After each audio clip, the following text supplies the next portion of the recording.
Hi, it's Alex. I'm home because I have a really bad toothache. But I'm doing the opening section of our environmental ethics project. We're looking at where Buddhism intersects with environmental ethics and where its practices and its teachings connect with environmental change. So the main mission of Buddhism is to rid the world of suffering. It's to raise all human beings to a level of happiness, also called nirvana.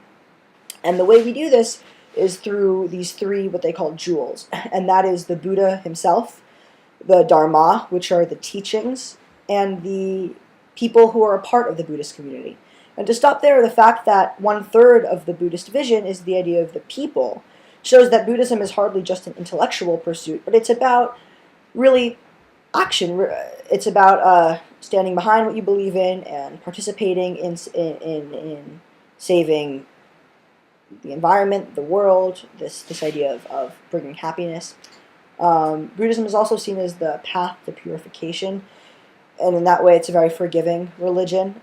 So regardless of what your past was, regardless of if you didn't live an ethical life before, you are welcome to come into the Buddhist community and to be enlightened and to learn and to change your ways. So the Buddhist community is the fourth largest religion in the world. It caps off at around 350,000 people. Um, and so we were interested in the Buddhist religion, but we also wanted to study them because of its size and the sheer impact that that number of people can have on the environment. So one big teaching of Buddhism is the idea that nothing is ever lost. So if a plant dies, it decomposes. If a human dies, it decomposes. And if nothing is lost, whatever we do to our environment, whatever we hurt or we damage, will come back to affect us. So if we cut down a tree, that's not just affecting the tree or the animals living there, but it's ultimately affecting us. And that leads to the second idea of karma, where whatever is happening to us in the world, whatever our situation is, it's the result of something that we did. National Geographic released a report recently where they said that in the past decade, we've had 30% more hurricanes and typhoons than in the decade before.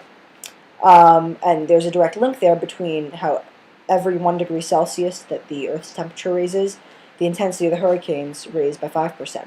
So there is a very direct parallel between something that we do and what happens because of it. We hurt the environment, we receive these natural disasters. And in that sense, the Buddhist teachings are pretty spot on.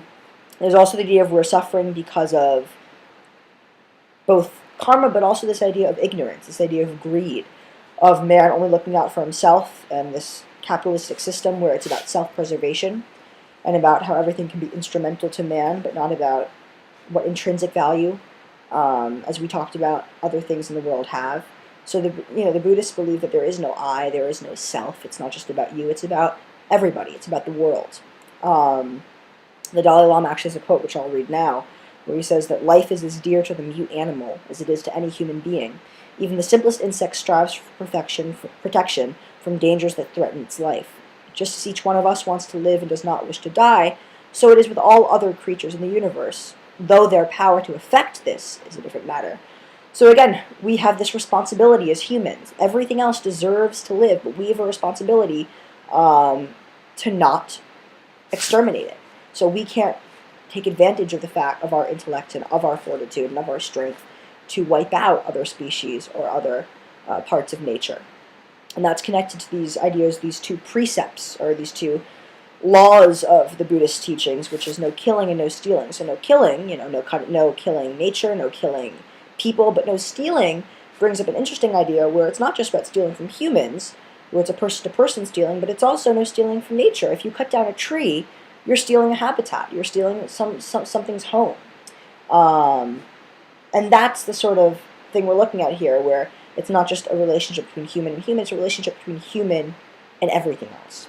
And it's really an American belief that monks or that Buddhists are recluses who live in isolation and they're mean and they're against the world and they live in their monasteries, but that's not the case. They are isolated, but they care very deeply about the world. They embrace anybody who wants to join their community. There are some who are actively fighting in California and other parts of the U.S. for environmental change, and there are others who respect authority and don't want to participate in protests or violent action.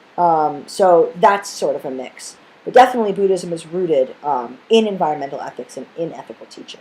Thank you. Good luck, the rest of you, in my project.